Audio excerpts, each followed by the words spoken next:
aquí en el laboratorio multiuso de la Escuela de Mecatrónica del doctor Hugo Hernández Figueroa. Yo lo conozco hace ya pocos años, ya ha pasado también más de 10 años, cuando llevé el posgrado en Brasil y él allá en la Universidad de Campinas. Entonces, en ese tiempo, hoy ya en 2026, contamos con su data presencia profesora la profesora Martín aquí en el laboratorio, donde estamos empezando también un grupo de investigación. Recientemente, en el año 2025, hemos iniciado el grupo de sensores ópticos, Internet de las Cosas y sistemas embebidos, lo hemos llamado CISEM, chicas. Un grupo ya inscrito oficialmente hasta el trámite de especialización del Vicerrectorado de Investigación, adscrito a la Escuela de Mecatrónica, justamente orientándonos y fomentando este tipo de tecnologías. Y ya ganando también un proyecto por ciencia. Estamos trabajando en un proyecto por ciencia en modalidad semilla, justamente para grupos de investigación que recién inician, trabajando en un tipo de sensor SPR basado en imágenes. Este proyecto, que es muy ambicioso, que tenemos también, bueno, nos parece trabajar justamente con el doctor Hernández como co-investigador asociado a este proyecto, para darnos una fortaleza científica y técnica para conseguir los objetivos que nos hemos trazado.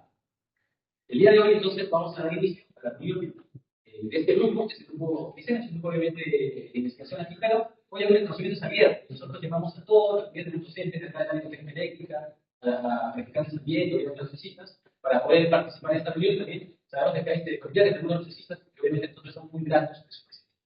Vamos a empezar el día de hoy, entonces, con la presentación de los avances técnicos de los cesistas que están participando en este proyecto, para poder, digamos, discutir un poco estos avances, poder también, digamos, discernir cuáles son los próximos pasos, cuál es la perspectiva de investigación en esta área. Hemos participado hoy en una charla en el Paraninfo de la Universidad sobre los sensores de microondas. Hemos visto la inmensidad de vasto campo que existe todavía por optimizar, por desarrollar, por crear. Entonces, eso es hacia donde nosotros también apuntamos, es una visión, con la actuación que tenemos ahora. Entonces, vamos a inicio con la necesita auditores y muchas gracias. Bien, buenas tardes a todos. Como ya se mencionó, yo soy el presidente de la como historia. Y en esta oportunidad, por un lado, tengo un primer aporte de diseño mecánico del sistema de rotación horizontal y carcasa.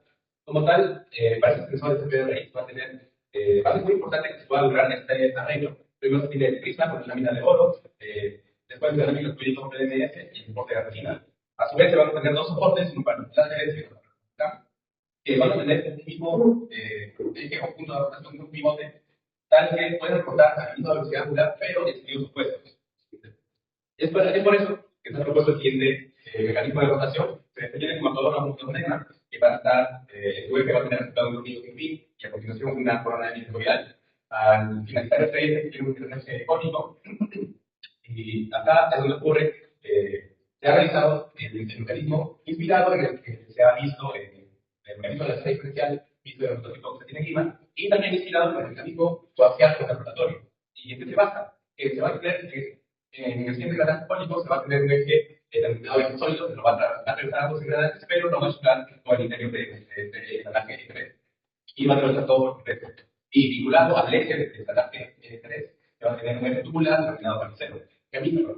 Entre el eje tubular y el eje sólido va a haber un movimiento para evitar fricciones, y vinculado, bueno, acoplado mediante las aleras, a cada eje se va a mantener tanto los soportes de las azúcaras como de lastre. En este caso, está puesto el modo referencial de ambos soportes, porque aún está desarrollando, pero la idea es esta, porque se logra, según el video, se logra apreciar cómo efectivamente los brazos pueden rotar con la misma velocidad final, pero en sentidos opuestos, como se observa. Asimismo, alrededor de este eje, los los canales deben colocarse el prisma con situación mirando hacia abajo, para que se logre el arreglo de los sensores efectivamente. Asimismo, se tienen también acá los cálculos que se han realizado y el criterio que se tuvo, que es que el motor D va a estar aportando 3 kilogramos por centímetro, 0.3 minutos por metro, y con una resolución mínima de 1.8 grados, que esto es incluso antes de considerar el microestético, que puede ser incluso más pequeño. Y luego de todos los cálculos, se tiene que para los brazos se tiene una velocidad angular de 0.05 grados por segundo. Igualmente, si se usa una resolución más pequeña que el motor de microestético, esto puede llegar a ser incluso más pequeño, y lo que nos da una mayor precisión. Asimismo, se tiene un torque total aprovechable debido a la reducción de 40 a 1 del sonido sin fin a la corona. Un torque aprovechable de 103 kilogramos por centímetro, la cual se puede repartir para ambos brazos. Lo ideal es que se pueda repartir mitad y mitad para cada uno, pero eso va a depender ya en el diseño final del sistema. Un segundo aporte es el control de corriente y potencia óptica de láser con retroalimentación. Y aquí se va a usar un láser que fue capturado cuenta con 3 pines. Por un lado se tiene el diodo láser, propiamente dicho, e internamente se tiene el fotodetector, que nos va a permitir la retroalimentación optimización necesaria. Se propone el siguiente circuito para el control de corriente, en el que el control se va a estar realizando mediante el SP32, que va a estar enviando un voltaje de AC a un OPAMP, que mediante la comparación entre una inversora y una inversora va a poder generar un voltaje en la salida que va a servir para usar este 2N, receptor 2N 22 como si fuese una válvula que permita mayor o menor flujo de corriente que va a llegar hasta la. Asimismo, es necesario usar una resistencia Shunt que va a usar todo este terreno con un ajuste fino de un potenciómetro de precisión para que este OPAMP pueda reducir correctamente la corriente que está pasando, ya que el OPAMP funciona en el voltaje. Asimismo, se van a mandar voltajes en las terminales de la resistencia Shunt total a un ADC externo para que puedan comunicarse con el SP32 y que se relaje. Y bueno, la tiene el que se está utilizando. En los gráficos podemos ver que bueno, el voltaje de AC que se ha usado para el SP32 se ha simulado netamente estético como una sinusoidal para poder abarcar todo el rango que tendría el voltaje de 0 a 300 voltios. Y como resultado importante es que la corriente máxima que va a alcanzar diodos de 40 miliamperios, siendo que el máximo ya tope antes de que se descomponga sería de 45 miliamperios, así que hay un límite seguro. Asimismo, el voltaje de Shunt es la resta de estos dos, el voltaje en las terminales de resistencia, está en el rango de 0 a 1.5 voltios. Y esto va a ir, este sería el rango que se va a estar leyendo con el ASI y con el modo diferencial. Y asimismo, se tiene que el diodo va a estar alimentado a un máximo de 2.2 voltios, que es propio de su voltaje nominal.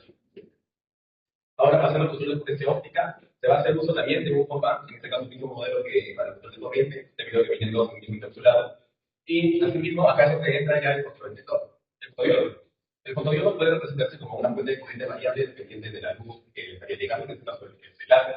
Sin embargo, por motivos de simulación, se ha simulado en el caso, cuando tenemos un mayor valor, que sería a 5 miliwatts, le corresponde 150 microamperios. Asimismo, se tiene toda la configuración de las resistencias y capacitores, la terminal, etcétera. Y lo importante es el voltaje de salida de este OPAMP, que va a tener un voltaje de retroalimentación. Este va a ser enviado de nuevo al ADC externo, que se va a estar usando un ADS 1115, y para tener el retorno en el ADS32 y realizar el control digital ahí. Y lo importante es que este voltaje de retroalimentación también va de 0 a 1.5 voltios, lo que coincide con el normalmente de la voltaje de referencia.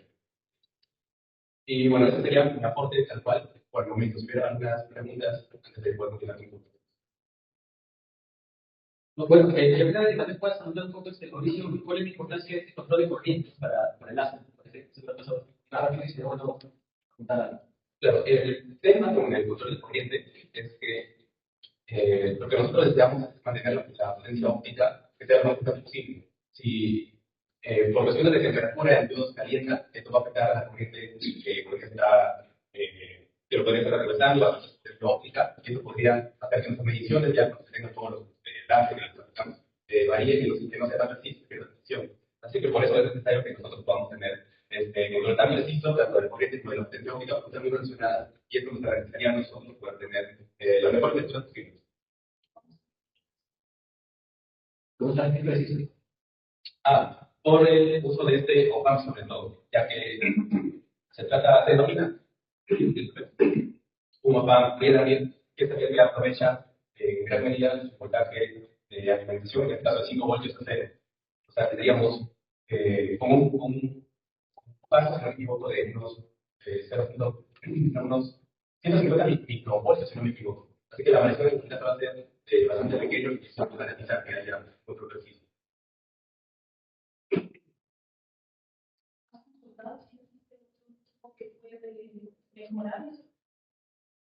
Otra configuración de circuitos.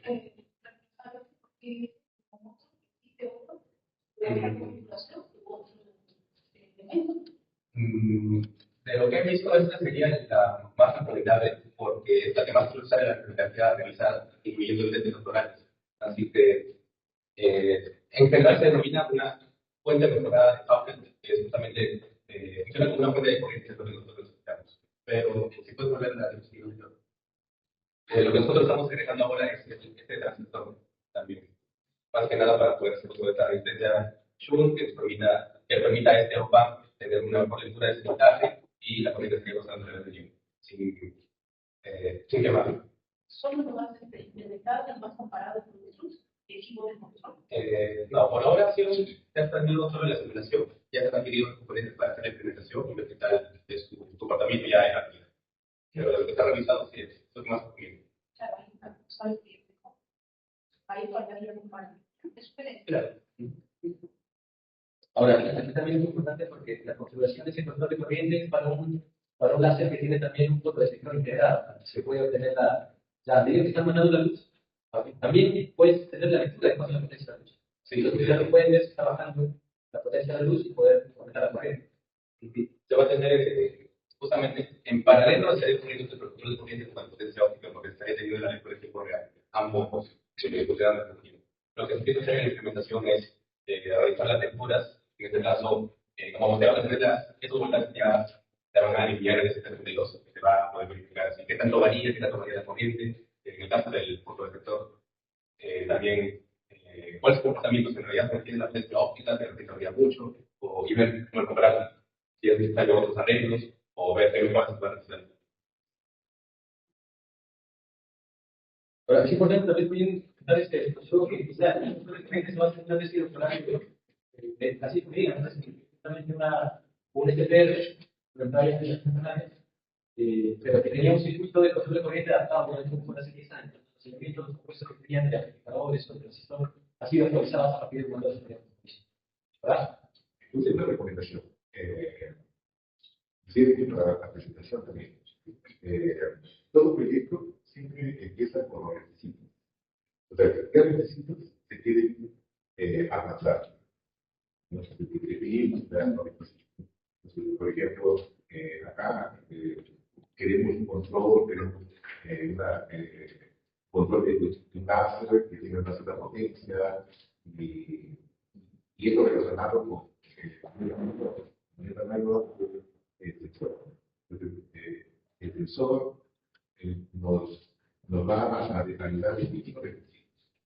Por ejemplo, y para la precisión de ángulo que queremos. Entonces, esos son los requisitos que tienen que estar claros. Entonces, a partir de los requisitos, se hace la propuesta, ¿no? ¿Cómo vamos a aumentar? ¿Cómo vamos a resolver el problema? ¿Cómo vamos a resolver? Y en la resolución tiene el estudio de qué opciones tenemos, donde tiene la pregunta de la profesora, ¿qué alternativas existen? De la alternativa, por ejemplo, 2, la 2, 3, y de las 3 se coge la 2. Entonces, de esa manera se define cuál es el proyecto, la forma más sistemática. Y una vez que ya está definido, entonces se parte para todo el análisis de avance. Entonces, tendría una expectación de candidatos, no es candidato a resolver el problema. Al final, podamos alcanzar los requisitos, satisfacer los requisitos. Entonces, es una sugerencia para que porque eso, en el momento que se escriba cualquier informe, tiene que ser con el sistema. Informe de sea tesis, sea lo que sea, primero los requisitos. Entonces, escoge las requisitos, las posiciones, estudia las posiciones y a partir de ahí se hace. Muchas gracias.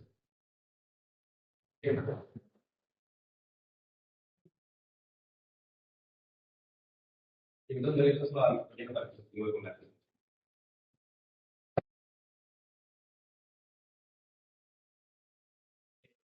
creo que están conectados todos, soy el que cita Gustavo Pérez García, y en este caso yo me encargo de la parte de procesamiento de datos y la parte directamente sobre software. En este caso, voy a hablarles sobre los primeros pasos en ese sentido, debido a que no hay como una imagen que capturarse, el sistema aún está en exposición por nuestros compañeros, pues ya tenemos unos primeros avances en los que podría ser la parte de proceso. En este caso, el desarrollo de una plataforma open source de Spectre en general. En este caso, esta plataforma se desarrolló con qué finalidad, con la finalidad de poder procesar de una manera más amigable la data, especialmente al momento de poder adquirir. Cuando la adquiramos, pues buscaremos una manera de poder, procesarla, poderle aplicar registros, que sobre todo se interesa para la parte que tenemos analítica, de poder ver qué resultados nos dan, qué filtros se aplican mejor y nos dan mejores resultados, que es precisamente lo que queremos, ¿no? Obtener los mejores resultados teniendo nuestros datos. Y precisamente es la parte de cómo sabemos si nuestros resultados, si nuestra data, contrastan bien si esos resultados es precisamente aplicando el procesamiento de imagen. Por eso vamos a ver qué tan cercanos, qué tan buenas son nuestras lecturas, precisamente saber los sistemas, tanto eléctrico como la parte de sonido. Bueno, aquí tenemos una primera lista, en este caso fue desarrollada en un fue desarrollada esta aplicación, fue desarrollada en este caso en RIA, utilizando RIA, y básicamente nos permite seleccionar archivos, poder procesarlos y ver el historial histórico de cuáles son las implementaciones. Bueno, y además de los algoritmos de imágenes que van a ser aplicados, bueno, acá solamente hablamos de filtros, ¿no? En un primer momento empezamos a poder aplicar con primeros filtros para poder ver diferencias entre ellos y ver cuáles nos permiten obtener mejores resultados. En este caso tenemos gaussianas, tenemos sobre todo filtros relacionados con el tema de color, debido a que nuestras cámaras que vamos a utilizar precisamente son cámaras que captan todo el espectro amplio de lo que debería ser la principio. Entonces, cámaras, en este caso son una así que en general captan todo el espectro de colores, por lo cual vamos a necesitar filtros enfocados especialmente en esa parte, en la parte del procesamiento de imágenes a color. Bueno, y aquí tenemos unos resultados que de hecho se han obtenido coeficientes en relación entre qué cambie, en este caso, el índice de refracción, que es precisamente el valor que vamos a controlar de las distancias, qué tanto se relaciona con determinados coeficientes, ¿no? En este caso, como el índice de varianza de la imagen por ZNSC. Y esto nos indica más o menos por qué camino, por qué índice, perdón, por qué tipo de coeficiente vamos a decantarnos al momento de poder realizar, en este caso, el análisis de la imagen. En este caso, lo ideal es que fuera lineal, una relación lineal, sobre todo para poder, precisamente en la matemática al menos, y en la relaciones de control o en la medida de la matemática nos favorece mucho que las relaciones sean lineales para poder realizar un mejor procesamiento. En este caso tenemos unos primeros artículos con pocas imágenes, ¿cierto? Imágenes que no se llaman para el sistema, pero ya nos significa en un primer momento como que por cuáles lo podemos utilizar. Esto sería un pequeño avance ahora de lo que viene a ser la parte de procesamiento de imágenes y en este caso la adquisición de datos. No sé si hubiera alguna pregunta. Con respecto al procesamiento de imágenes aplicado en utilizar código abierto, será sí, se va a utilizar uno que tenga que tener licencia, porque si no hay instrucciones, la denuncia. Ya, directamente podría la parte de la primera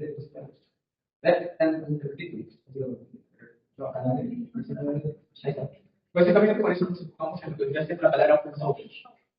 Buscamos que sea ¿Cuál? ¿Cuál?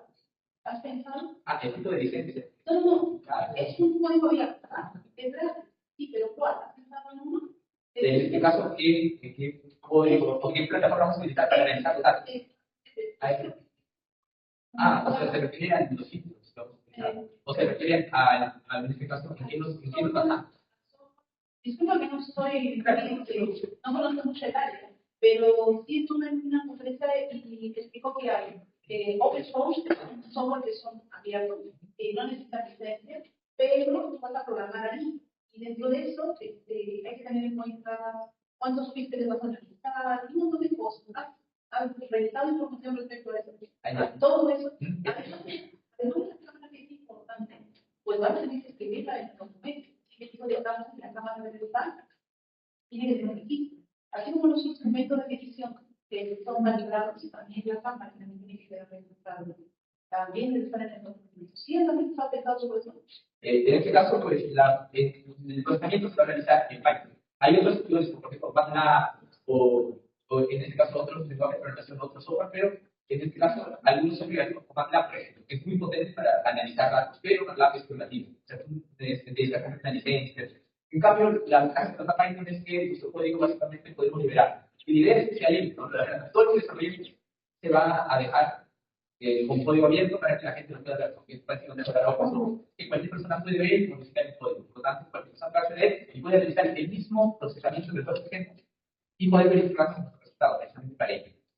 precisamente para evitar los Y lo que respecta a la cámara, pues la cámara es una cámara conocida que se utiliza en este caso con Raspberry o también algunos otros microcontroladores.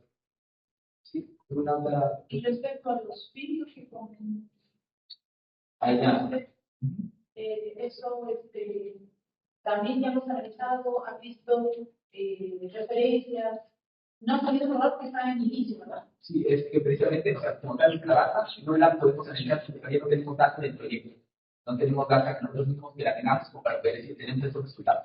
Pero en este caso, el procesamiento primero, como pues, básicamente nosotros tenemos imágenes a color, son de las cámaras que tenemos toda la vida. Imágenes, también tienen de capas de color, como el día de Entonces, en un primer momento vamos a aplicar filtros relacionados al color.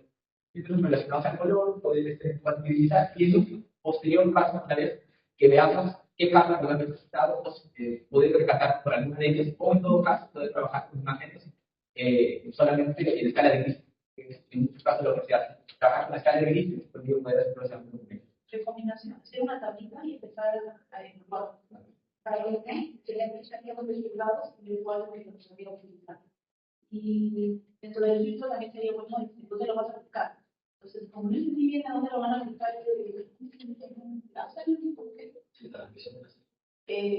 existe un micro de referencia. Entonces, uno de ellos sería el filtro, además de lo que chicas comentan, ahí se incluye.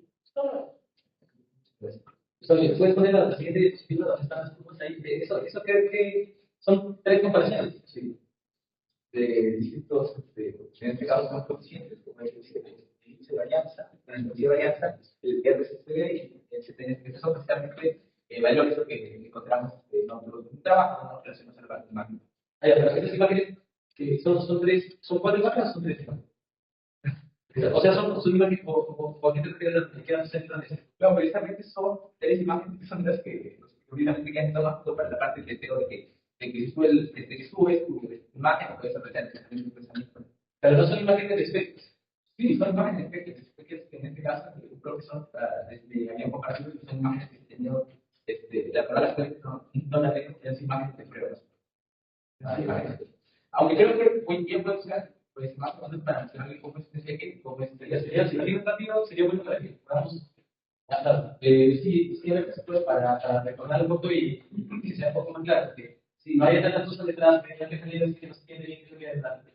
Si te muestran estas imágenes, no se puede entender bien qué está dando. ¿Cuántas imágenes has utilizado para identificar?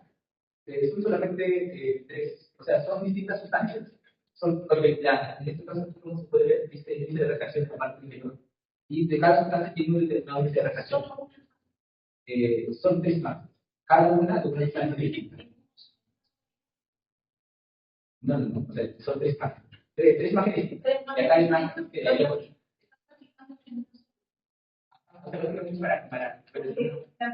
porque veo 3 puntos. 3 datos, una buena. O sea, como le digo, solamente Yo sé que está diciendo un paso que no preferiré, pero ya que tu profesor preguntó, pues resultaron muchas dudas, consultas. Se está correlacionado con el coeficiente de reflexión. Coeficiente de reflexión de qué material. Algunas sustancias, algunas pruebas básicamente son pruebas de aceite.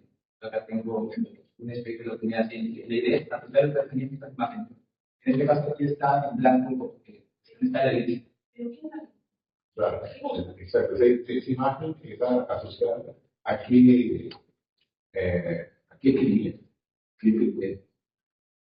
Por ejemplo, puede estar asociada a una fruta, puede estar asociada, no sé, a un ladrillo, a un elemento. Y si hablamos de coeficiente de reflexión, entonces el coeficiente de reflexión está asociado a una cosa.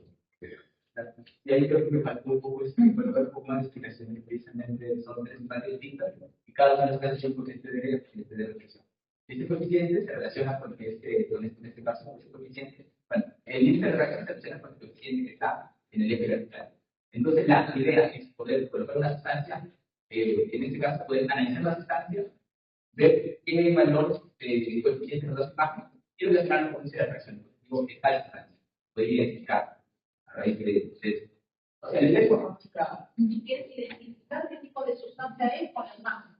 claro, Pero tú de antemano y es algo que también es algo que no sé. Y a comparar. claro, la idea. Y a comparar, puede ser. No, en este caso no, para solamente necesitamos datos para poder precisamente para saber cuáles son sus valores. Creo que no, en esta parte es un poquito de O sea, darle memoria o almacenar, darle información a un determinado algoritmo para que después lo haga solo. O sea, en vez de un algoritmo. se podría aplicar sin la relación. La idea sería que esta relación fuera una línea. Porque si es una línea, podemos saber la ecuación y podemos saber tener una relación lineal. Pero si la curva se complejiza, ahí podría entrar a lo que tendría que ser ya máxima. En matemáticas es más importante. Entonces, si la relación entre ambos es una curva, no va a facilitar mucho la vida, que es lo que buscamos. Que la relación sea una línea recta. Si fuera una curva, no se complejiza la situación. Pero dividirlo en segmentos más pequeños sigue siendo una recta. Es cierto. También todo eso es aquello que si queremos un amplio espectro, sí, pues, también como le Bueno, a mí me parece que no es que sea curva o que sea recta, porque me interesa es que sea una curva monotónicamente creciente o decreciente. O sea, que no tenga, que no tenga, por ejemplo, máximos y mínimos. O sea, que siempre está creciente, que el que sea creciente es lo que permite una correlación unívoca. No hay error. No, para cada función hay exactamente un asociado. ¿No? Y no puede ser tampoco. No puede ser tampoco. Claro, el hecho de que esta cosa lleva a las funciones ya eso nos dificulta porque para un niño vamos a tener más de una solución. ¿No? Y eso no queremos. Lo que queremos es que tengamos una curva siempre o creciente o decreciente. Pues ese es el concepto que estaría desconectado. Pero creo que algunos detalles es importante que estuvieran abiertos la exposición. Primero, situando al espectador, ¿no? ¿Cuál es el experimento que se quieren analizar? Entonces, para todo eso, creo que para una persona sería interesante tener siempre un pequeño resumen de lo que usted quiere ver, de lo que quiere, el problema que está acá. Entonces, para poder entender por qué está. Inclusive en la primera parte también, la primera parte, faltó un poco más contextualizar el proyecto, el escenario, y llevarlos a presentar. Ya, muchas gracias.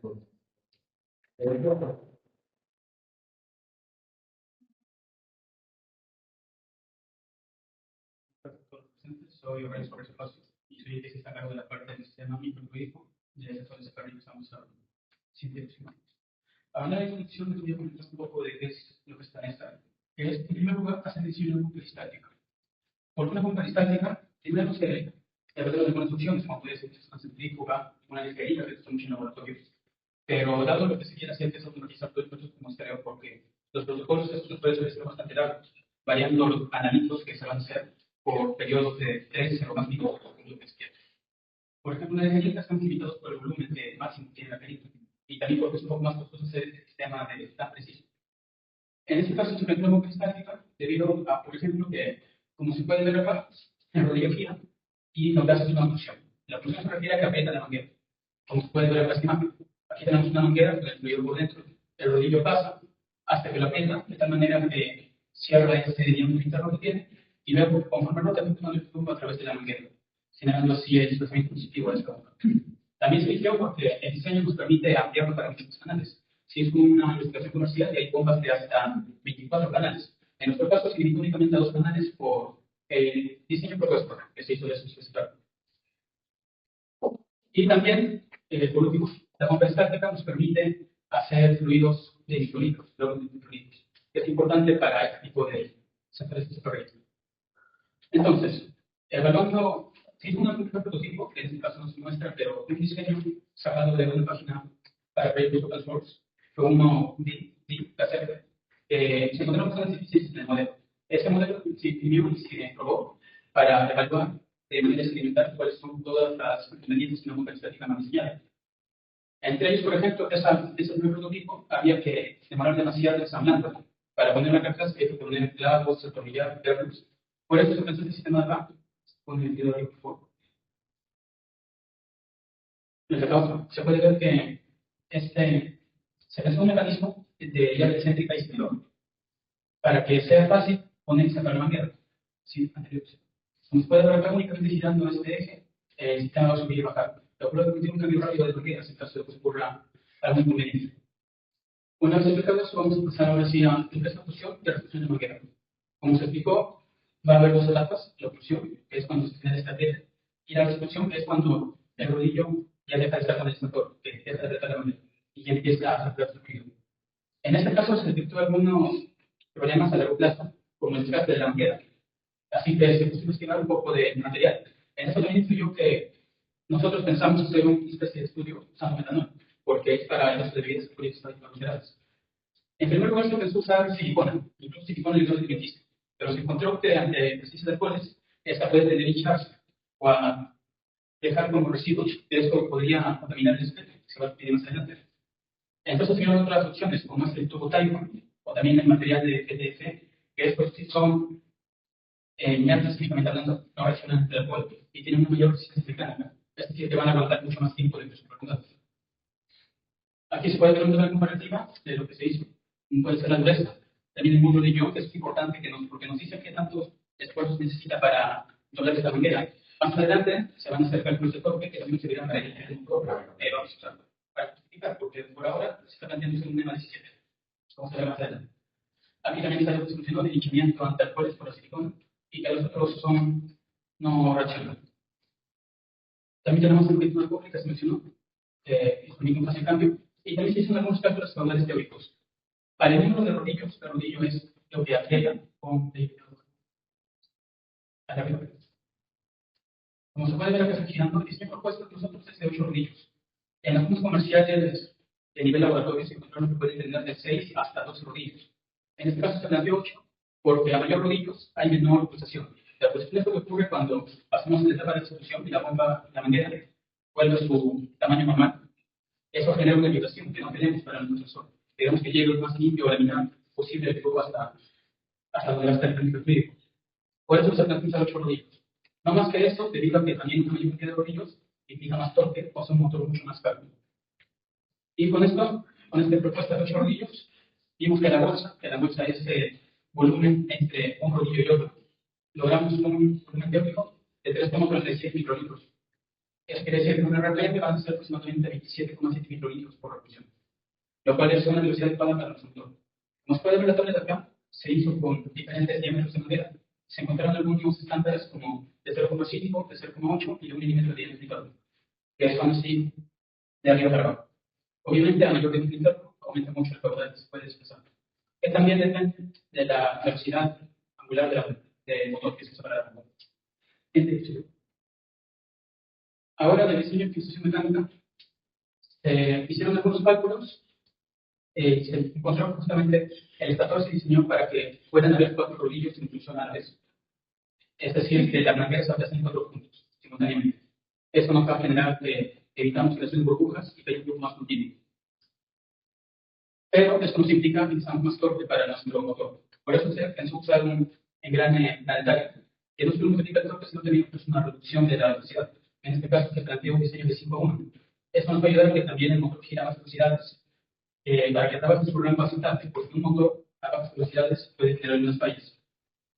En este caso, para el rodillo, estamos usando de manera interna rodamientos para asegurar un giro suave y tubos capilares que van a estar sobre el rodamiento, como se puede ver acá en esta vista. Tenemos un eje, aquí los rodamientos, y sobre él el rodillo. Este rodillo es el que va a alcanzar la manera para generar la repulsión que va a estar el fluido. Sí. Aquí podemos ver una vista explosión de lo que se tiene avanzado en la bomba. Ahí tienen todos los rodillos, el cabezal, un poco el sistema electrónico que se verá más adelante. Y este sería básicamente el ensamble de la bomba. Por ahora, el prototipo que se tiene es este de acá. científicos. Ahora, sistema de control. Para poder hacer funcionar nuestra bomba, necesitamos un motor. En este caso, utilizo un NEMA, que es un motor paso a paso.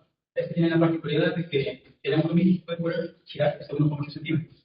Esto no se puede la precisión. Y también, según el driver que se usa para crear este motor, se puede hacer una edición por micropasos, que a mayor micropaso, mayor estabilidad que puede girar. Se hizo una tabla comparativa del estudio de algunos drivers comerciales, como el A4188, el 0825, etc. Y después de analizarlo, también por precios y características, se optó por usar el DMC con 2 km, que nos ofrece hasta una interpolación de 1 a 257 micropasos. Es decir, te va a ser un giro muy suave. También tenemos que este driver minimiza el ruido y la vibración, lo cual es ideal para los sensores SPR. Aquí tenemos el circuito de conexión. Aquí hay un esquema eléctrico que también se pueden poner capacitores de entrada porque los motores por los control automotriz tienen a generar picos de voltaje. Así con capacitores tenemos esos picos. Aquí se puede ver la primera prueba que se ha hecho con un motor negro. Estos pequeños picos es una función del driver que nos permite detectar colisiones exageradas. Baja porque detecta un retraso en la fuerza electromotriz y así sabe que está bloqueando algo que no debería. Esto nos puede ayudar a control de seguridad más adelante, por lo que el protocolo es bastante largo. Asimismo, se plantea un control de flujo que no es cerrado. Esto quiere decir que tendremos feedback de la bomba. Se planteó usar sensores de flujo directamente, pero en el estudio que se hizo, se encontraron que hacen a precios hasta $2,000. El más barato se encontró en $800. Así que no es viable para este proyecto que se basa en hacer una bomba de bajo costo. Por eso se planteó usar un sensor de presión, el MPX 2010T, que es un sensor de presión de aire, que se piensa usar uniendo una tubería de la bomba y usar un observador de estados para estimar mediante esa presión el caudal que va a estar pasando por la unidad y hacer un control en lazo cerrado de la bomba para que se dé un flujo preciso a lo largo de toda la misma. Sí. Ya para terminar, voy a hablar del termómetro fluídico, que esto es exactamente el corazón del sensor, ya que es donde está incidiendo el láser que nos trae la mina de oro para que la cámara detecte lo que queremos. Entonces, para esto, se pensó hacer una optimización de la geometría. Esto quiere decir variar algunos parámetros, como puede ser radio de curvatura, ancho de entrada, relaciones de radio, para asegurar algunos objetivos, como un flujo constante en todo el canal. También evitar zonas muertas, es decir, zonas donde la velocidad es tan baja que puede acentuarse y eso puede cortar la mezcla. También minimizar esta presión para no dañar la mina de oro que está pegada. Para eso se optó por usar el software OpenFun, que es open source, que funciona de manera nativa en Linux y se puede programar en Python. Se seleccionó este software no solo porque es gratuito, a diferencia de, por ejemplo, otros como SolidWorks o ANSYS, sino que también es bastante bueno para la investigación, ya que, como permite programar tan a nivel bajo, no está nivel, se puede hasta programar el software. Funciona con C++ y permite resolver ecuaciones diferenciales parciales y programar cómo resuelve las ecuaciones ambientales, por ejemplo. En este caso se planteó, por ejemplo, aquí se hizo una operación de la malla, que es donde se va a hacer la simulación, que en este caso sería nuestro canal, y se programan condiciones iniciales, que son importantes en toda simulación, como las presiones entrada-salida, la velocidad total de entrada. Se hizo una pequeña prueba, este es el resultado obtenido. Aquí se puede ver el mapa de calor, que es diferencia de presión, que va a haber una alta presión y luego va bajando. Esto nos indica que si es posible con este software hacer una simulación fiel a la realidad. Más adelante también se va a ensamblar se va a manufacturar el chip, así que nos permitirá hacer pruebas tanto de simulación como en la realidad. El método para utilizar este canal es usar algoritmos genéticos, que en este caso se eligió ETNSGA2, que se especializa en buscar múltiples objetivos, como se mencionó sería velocidad constante y que destrucción. Esto es por ejemplo el Pareto que nos da que uno se puede optimizar uno sin dañar el otro. Y se usa algoritmo genético, no machine learning, no redes computacionales, por ejemplo, porque lo que se busca es una optimización paramétrica.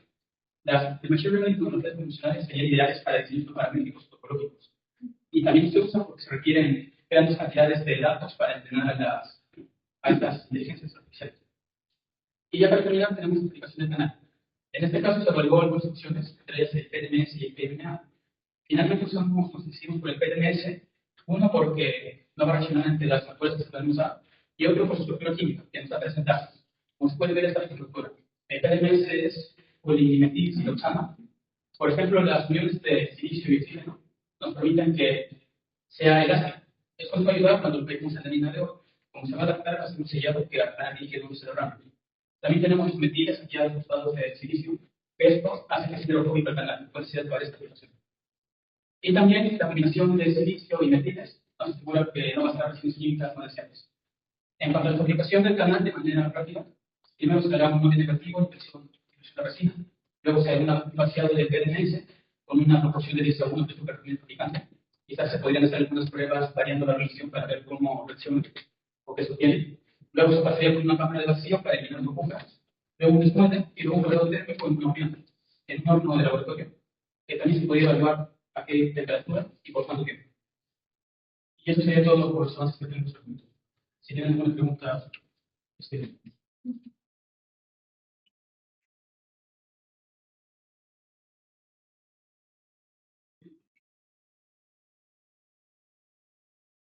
bueno, si no hay preguntas, entonces eso por No sé si has tomado esa foto para entender el idea del canasto de lámina de oro. ¿Tienes un estudio de lo que se hizo, se está haciendo allá en el taller de Cobain? No, las pruebas se hicieron poco antes de que hagamos el pienso que no pude tomar las fotos. Pero sí se aseguró que, aunque el líquido pasaba, no se desbordaba. Esa es la ventaja que tienen eso. Bueno, entonces, como dijo Renzo, esa parte del canal es fundamental, ¿no? Porque nosotros estamos aplicando un sensor SPR, que es esa cosa, se sale físico, a través de la resonancia magnética. Y eso es capturado esa información a través de una cámara. De ahí el trabajo de Mauricio, que es esta relación, donde está el prisma, el gas, etc. El trabajo de Gustavo, que es justamente de procesar las imágenes obtenidas para sensar qué materia se contacta con la lámina de oro. Y el canal microfluídico que está ahí de Renzo, es justamente permitir el paso del fluido que contacta con la lámina de oro. Tiene que ser microfluídico, por favor, ejecutivo, la microvización, minimizar la cantidad de muestra para que sea obviamente un sensor que trabaje con poca cantidad de muestra.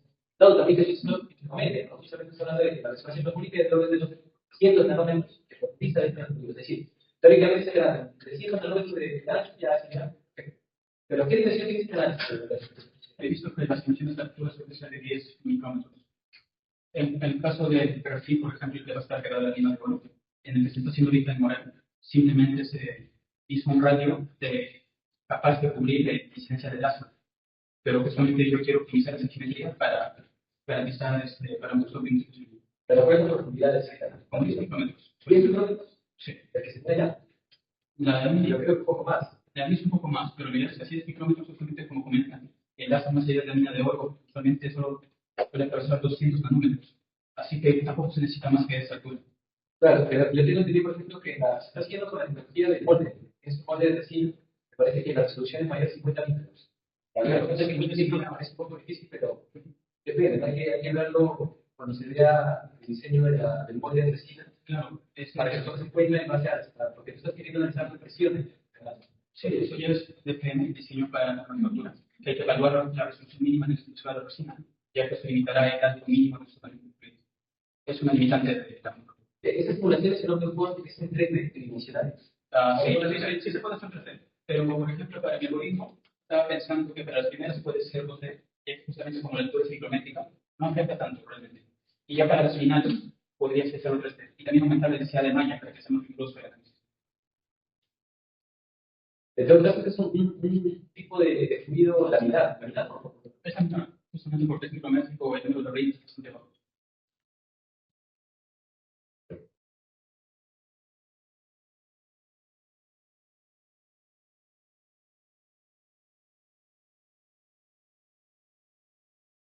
Este resultado es una simulación para que hay un problema canónico, o sea, que el problema sigue usado y no se puede.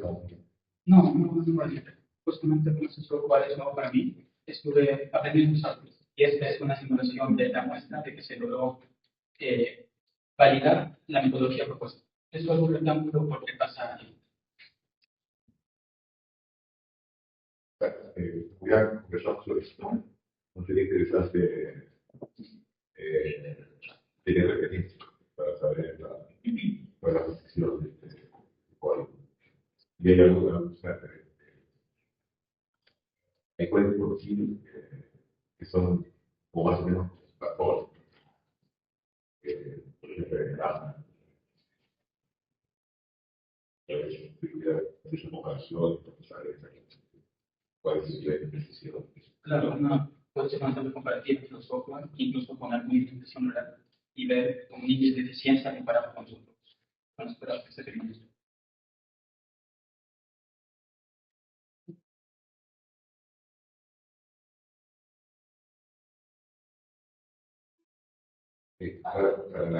para que se entienda todo eso, porque es interesante que se lleva la UNIFAM, la licencia para la Secretaría de Universidad, trabajos individuales. E os três atendendo uma coisa, os três para presente, não guarda como a motivação, né? Já coloca como tá. Então, quando você for apresentar, precisa de objetivo, motivação, de propósito, e aí depois você entra